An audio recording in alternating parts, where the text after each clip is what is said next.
Hey, I'm back, and I just saw the movie Everything, Everything. And for anyone who doesn't know, that's a film about a girl who has SCID, which is um, oh, what does it stand for again? Right, some severe combined immune deficiency. Right. So so essentially, she's like the Helen Keller of allergic people.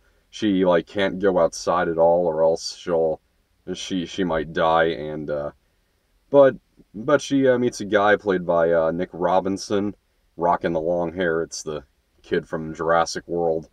And so and so of course the two of them fall in love, and she wants to make a really bold move and go out, see the world with him. And so, pretty straightforward premise.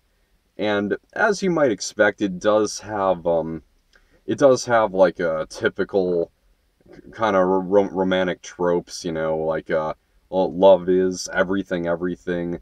Um, and you should sacrifice every. I'm willing to sacrifice everything for love. It's definitely got those tropes, but still, I'm kind of able to overlook it because because the two leads, they have really good chemistry. They uh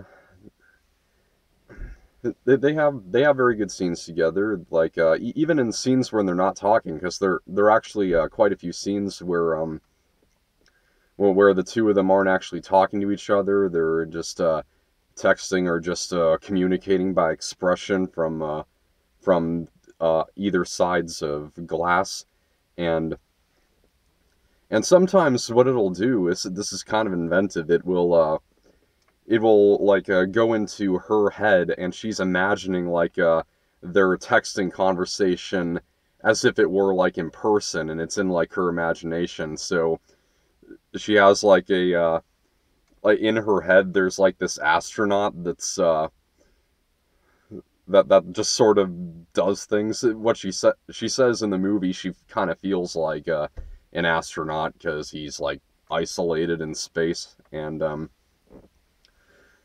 so yeah, a lot of those scenes really work. And so I was able to overlook a lot of the tropes, at least for the first two acts of this movie. I do think the third act is definitely weaker than the second. Um, and so there are definitely other problems with this movie. For one, this is kind of both a strength and a weakness for the movie, because Ollie, Nick Robinson's character, the guy that Maddie, the girl, falls in love with, he has a an abusive father. He just moved in next to her, as you can probably figure. He has an abusive father, and that aspect of the movie really isn't fleshed out at all. It's just kind of a device, just so it can have kind of the payoff of, you made me want to be brave, that kind of thing. And so the reason it's both kind of a strength and a weakness, it bugged me at first, but I kind of thought about how, on the other hand, it kind of does do good for the movie, because the movie never, up until the point in the movie where she goes out to Hawaii with him, up until that point, it never leaves the house she lives in. As a matter of fact, the movie barely the ever leaves like her point of view. Like, she's like almost always in the movie. I'd say there's not 1 minute in the movie where she's not there. I mean, there are a couple of little 10-second scenes I could pinpoint, but still, up until the point she leaves with him, it never leaves her point of view. And so that's kind of why maybe the abusive father aspect not being flushed out, maybe that kind of works too. And in fact, in fact, I also think it's a good decision because once she does go with him, you kind of do you kind of do feel the the never before experienced journey that she's having. So yeah, I think that that definitely works for the movie. Um, and so like I said, the first two acts of this movie are pretty solid. They're well acted, and so and they're kind of investing. So it's the third act that I don't think is the best. It has to do with a twist in the movie, and if you've seen the trailers, you probably know what that twist is. Um, and so I wouldn't mind so much. It's just that it's just I don't think it was a very good reveal of what it is because I think because the way that it's revealed involves a pretty big coincidence that happens in the movie, and there is a doctor that kind of explains it for us, but not very well. So I still feel it's too big of a coincidence.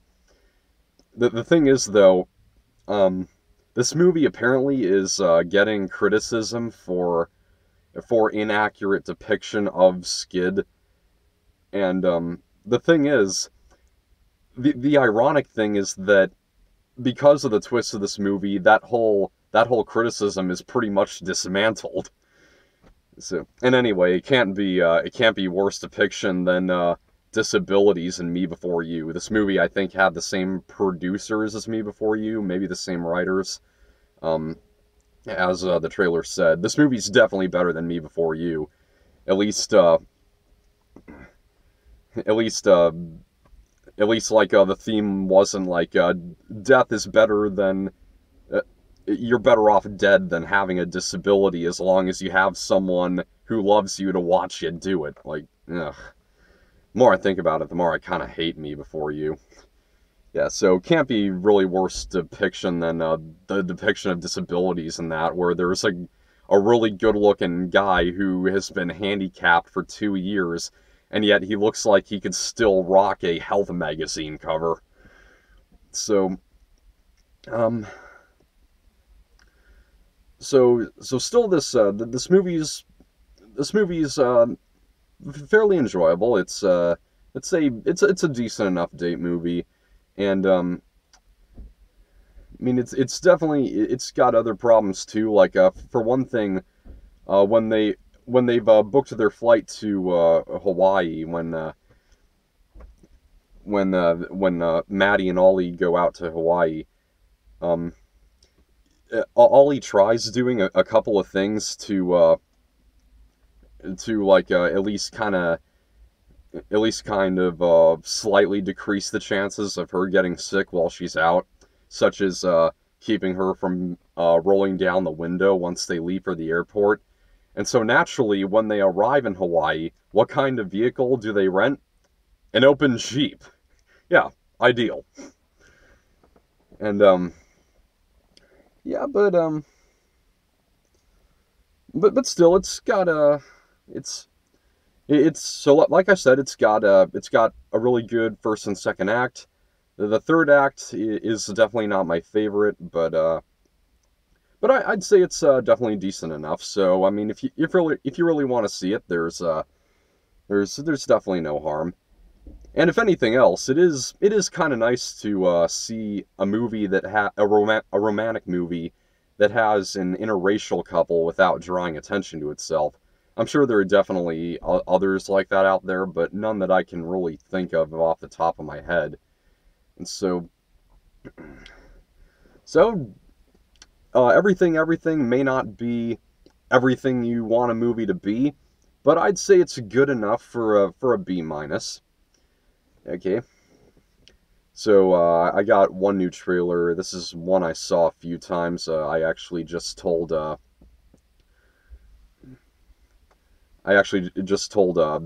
Alex about this the other day. The movie 47 Meters Down, a new shark thriller with Mandy Moore about two sisters who get trapped in a shark cage at the bottom of the ocean.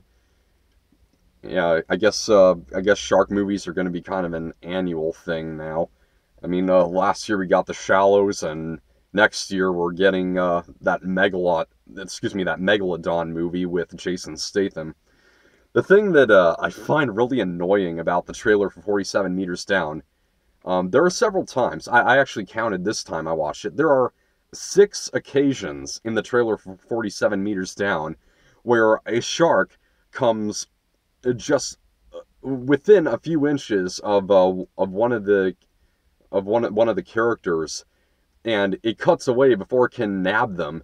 And so 6 times there are only two characters in peril, but and so and so the annoying thing is, how do they escape that? I mean, it's just about ready to just snatch them right before it cuts to black 6 times. And so I guess well, that's their way of drawing me into seeing the movie. I guess it's kind of succeeding. I mean, I enjoy most shark thrillers anyway. There is something about sharks that I do find quite scary. So that's all in terms of new trailers. Um, so next week, hopefully I'll be back with my buds for Baywatch and Pirates of the Caribbean: Dead Men Tell No Tales.